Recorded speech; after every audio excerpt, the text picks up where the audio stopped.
Dengan cara ini, audit internal dapat dilakukan lebih cepat dan lebih akurat. Pertama, kita lihat dari sisi kelebihannya. Kelebihan yang pertama adalah meningkatkan efisiensi dan kecepatan dalam mendeteksi pola kecurangan.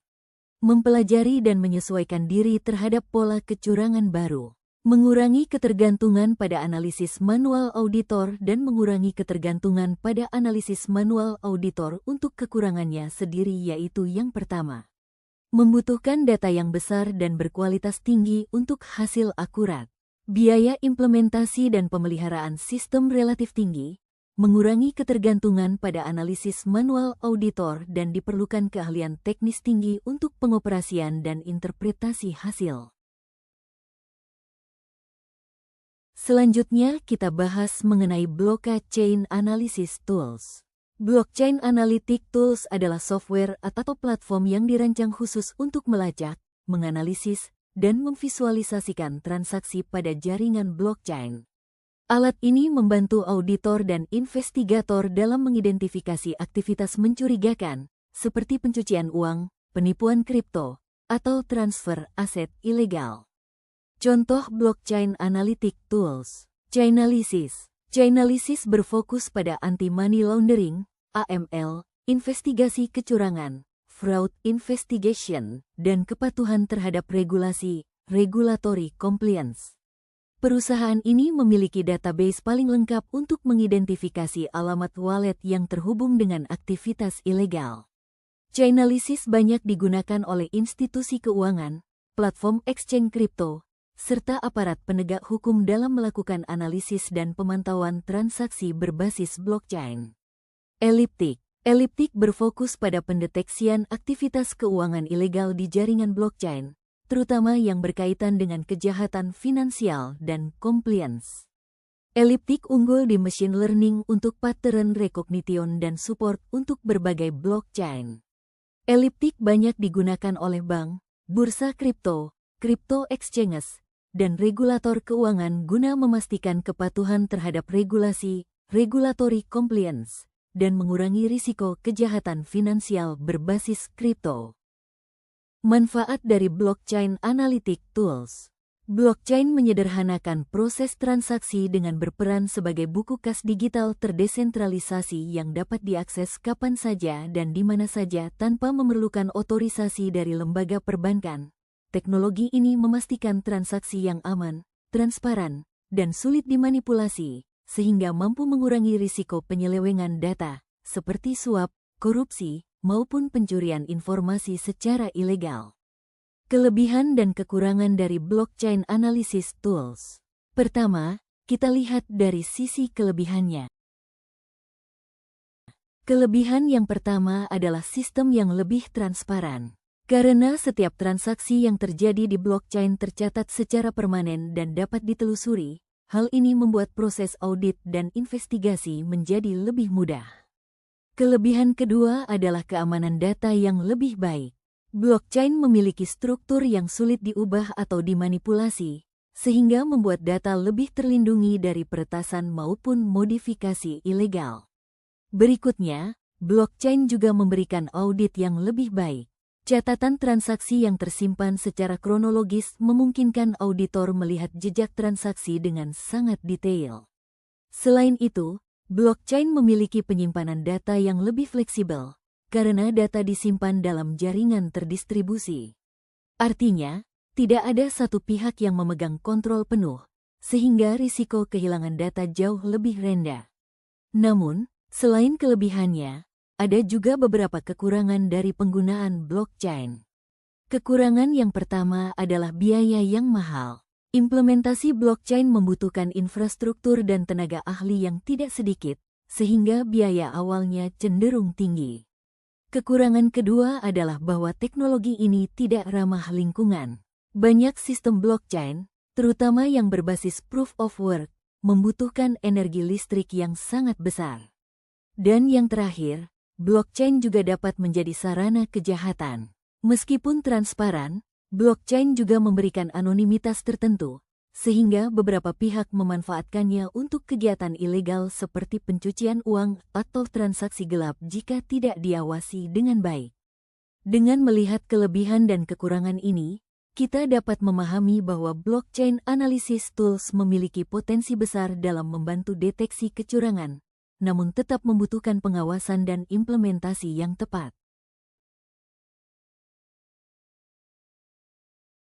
Implementasi akuntansi forensik digital. Menurut laporan ACFE 2022, organisasi di seluruh dunia kehilangan sekitar 5% pendapatan tahunannya akibat kecurangan, terutama penyalahgunaan aset, korupsi, dan manipulasi laporan keuangan.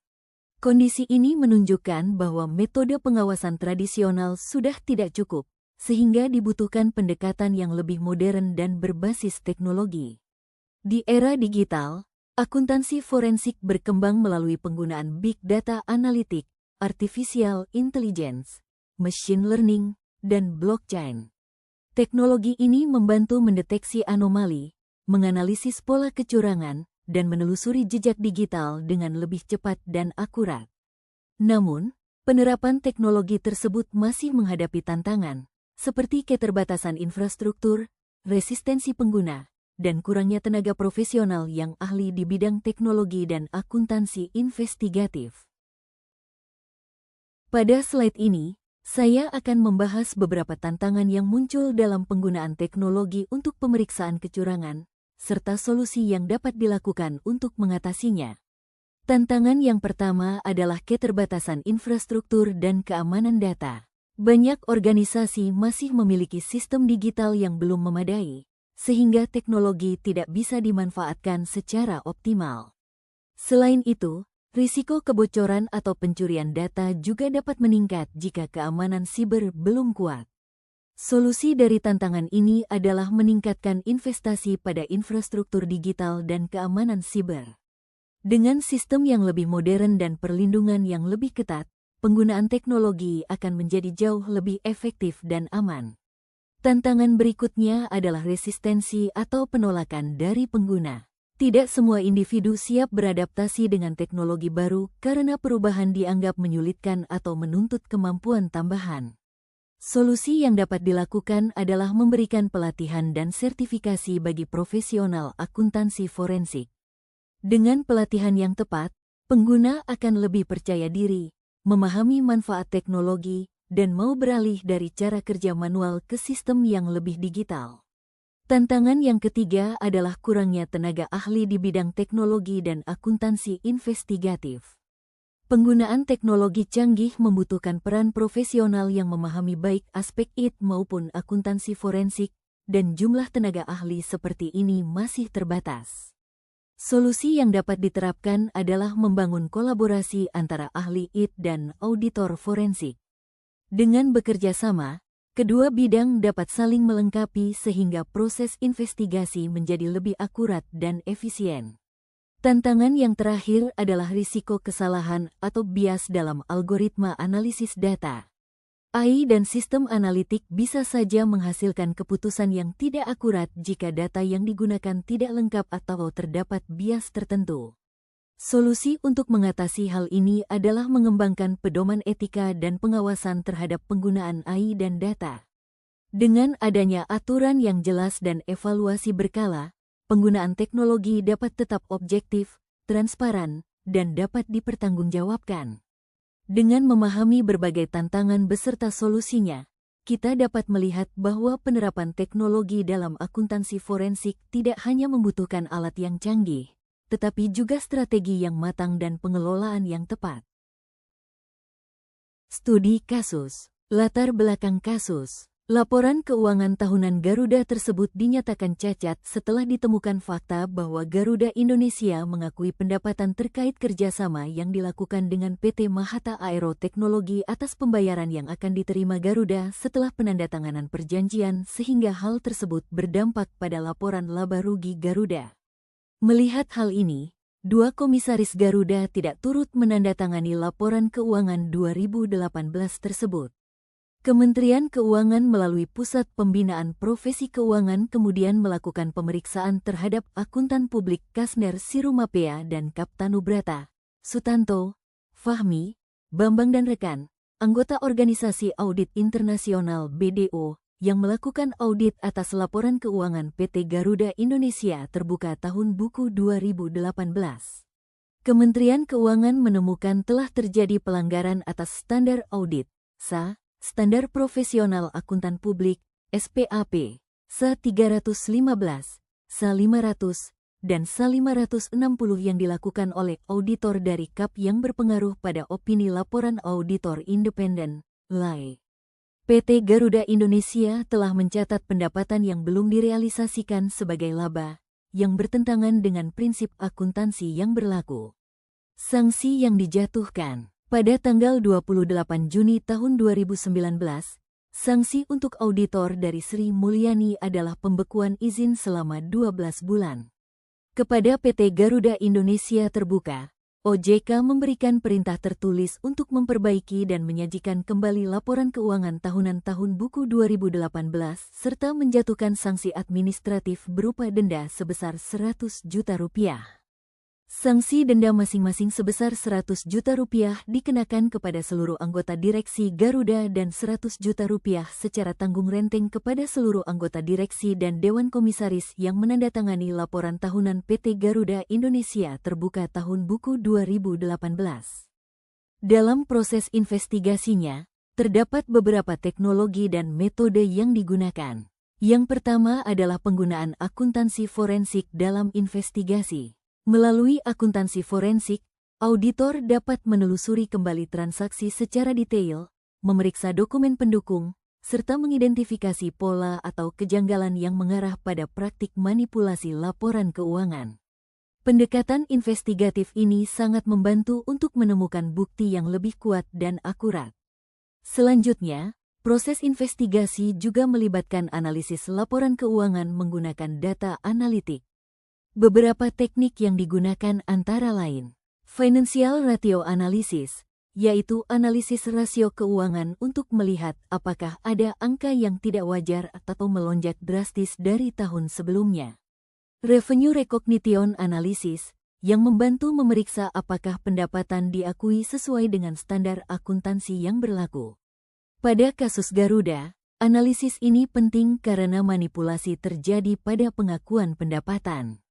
Computer Assisted Audit Techniques, CAATS, yaitu teknik audit berbantuan komputer yang digunakan untuk menelusuri transaksi dalam jumlah besar secara cepat dan akurat. CAATS membantu auditor memeriksa anomali di dalam sistem akuntansi perusahaan. Dengan memanfaatkan teknologi informasi dan metode akuntansi forensik ini, proses investigasi dapat mengungkap bahwa laporan keuangan Garuda Indonesia tidak disajikan sesuai dengan prinsip akuntansi yang benar. Hal ini menjadi contoh nyata bagaimana teknologi dapat mempercepat, memperkuat, dan meningkatkan kualitas pemeriksaan kecurangan. Kesimpulan studi kasus yang bisa kita ambil adalah pelajaran dari kasus ini menunjukkan bahwa teknologi informasi bukan sekadar alat, tetapi hal penting dan strategis untuk mencegah, mendeteksi, dan menyelidiki kecurangan di era digital. Kunci keberhasilannya adalah kolaborasi antara keahlian manusia, sikap kritis profesional, dan teknologi canggih.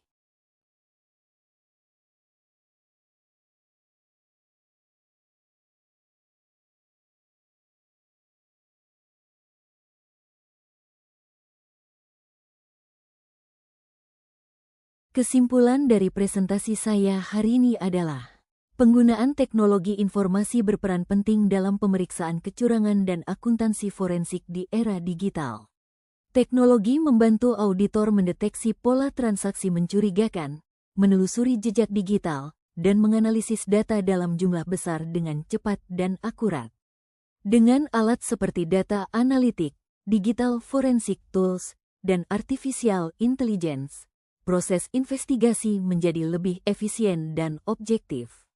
Meski begitu, teknologi tidak dapat bekerja sendiri. Keahlian manusia, pemahaman akuntansi forensik, dan sikap skeptis profesional tetap diperlukan agar hasil pemeriksaan valid dan dapat dipertanggungjawabkan. Kombinasi kompetensi auditor dan teknologi adalah kunci dalam menciptakan sistem deteksi dan pencegahan fraud yang efektif saat ini. Demikian pemaparan yang dapat saya sampaikan. Semoga bermanfaat dan memberikan gambaran yang lebih jelas mengenai topik ini. Apabila ada pertanyaan lain, dapat menghubungi saya melalui email maupun LinkedIn.